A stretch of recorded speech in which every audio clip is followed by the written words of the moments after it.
Hello and welcome to the next YouTube video on my channel. If you want to get better at chess, then this video is just right for you. In this video I'm going to talk about the very famous CARO-KANN defense. This is part 11 of this video series about chess openings. So if you are interested in other chess openings and defenses, feel free to check out the playlist on my YouTube channel with the name Chess Openings. So in this video I will show you how the CARO-KANN defense begins, and I will explain you the many different continuation variations of it. So let's get started. CARO-KANN defense is one of the most famous semi-open games, and it is named after the very famous chess player Horatio Caro and the Austrian chess player Marcus Kann. The main or the key move of the defense are pawns e4, c6. In choosing the CARO-KANN defense, Black gives up the center of the chessboard for easier chess piece development, but in contrast to the French defense, the queen's bishop here isn't blocked now by a pawn. So the main lines of the CARO-KANN defense can be played after pawns d4, d5. There are many different options of variation how to continue now. The classical variation for white is to play now knight c3, but knight d2 is actually also very famous. But really it doesn't matter, because after the black pawn here has taken out your pawn on e4, you take out black's pawn with the knight. And you do this either with the knight from d2 or from c3. It actually doesn't matter. So you take him out, and now it's very often played and very famous to attack your knight now with the move with the bishop on f5. And you just move away with the knight on g3 with the attack on the bishop, and he moves back here on g6. And now you start attacking the bishop. So you play pawn h4, and with the next move you plan to advance the pawn, also to play pawn h5, and to take out the black's bishop here, because now he can't do anything against it. But after the move with the pawn on h4, the black army plays h6, so if you would play how you have planned pawn h5 in the next move, the bishop could just escape here on h7. But the white army won't do this move directly. They first bring out their knight on f3, and the black army answers with bringing out their knight on d7. And now you, as playing the white chess pieces, play pawn h5, so the only move for the black bishop on g6 now, how to escape, is on h7. And now both armies trade their bishops, so you play bishop d3, and after the black bishop on h7 has taken out your bishop on d3, you take him out. You take him out with the queen. And now this line ends up with both armies doing here the long castling after the bishop has moved away, the black army also after the queen has moved away, and yes. White tries now to use his space advantage on the king's side and in the center of the chessboard, while black tries to make pressure on the half-open d-file here, and probably also attack the center with a move like, for example, pawn c5. But the advanced white h5 pawn can probably be a disadvantage for the white army in the endgame of this game.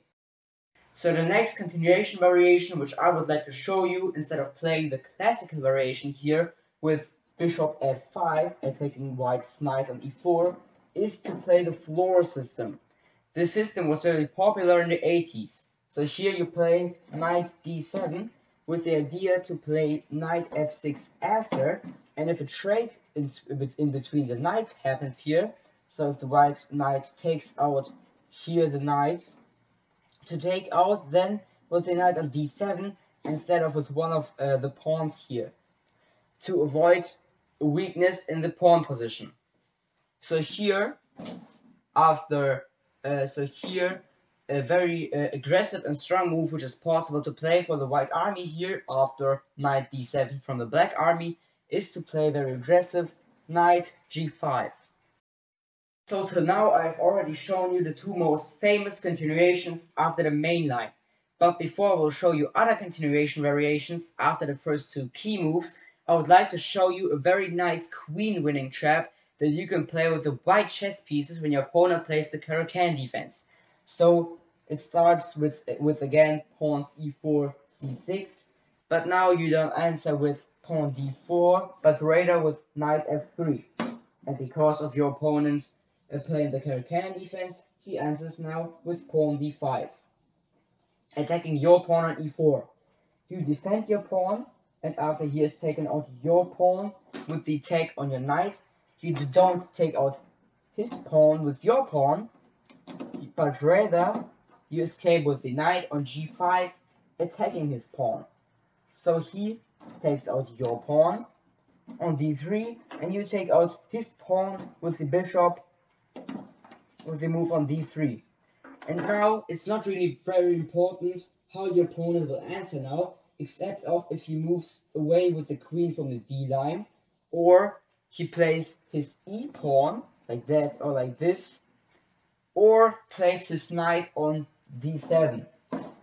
If he plays one of another moves, for example, if he attacks your knight here on g5 with, for example, pawn f6, then you have basically already won his queen, because now you play bishop f7.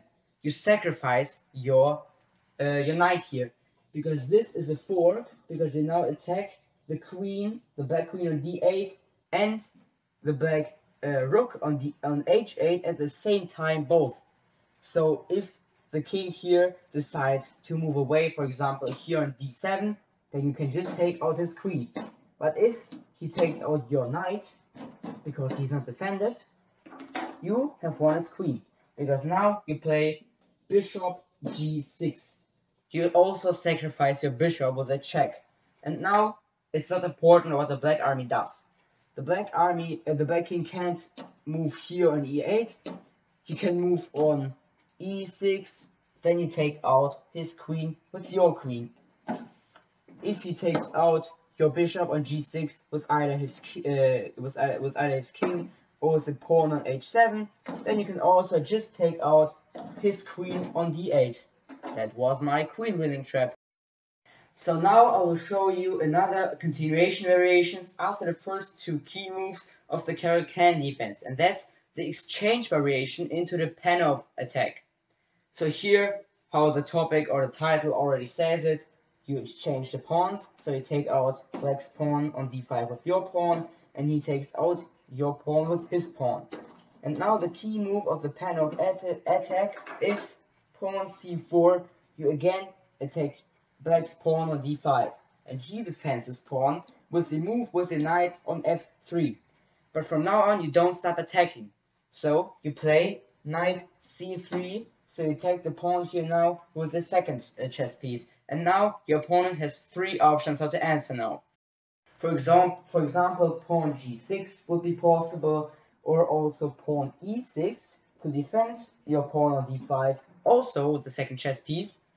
But this move has also its disadvantages, because with this move you block now the development of your queen's bishop.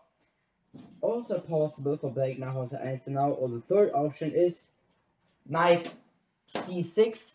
So with this move you don't defend your pawn here, your twice attack pawn on d5, but you rather start a counter attack, attacking here white's pawn on d4. And now I already come to the last continuation variation of the CARO-KANN defense that I will show you in this video, and that's the advanced variation with pawn e5. And now, after the black army has answered with bishop f5 to continue with pawn e6 after, you, as playing the white chess pieces, have so many options how to answer now. You can, for example, play now bishop d3 or pawn h4. You can also play pawn g4 to attack the bishop here. You can also play pawn c3 or pawn c4, but knight c3 or knight c2 or knight d2, I mean, also all possible. So here you have really very much options how to answer now. That was it then already with this video about the very famous CARO-KANN defense. I hope you liked the video.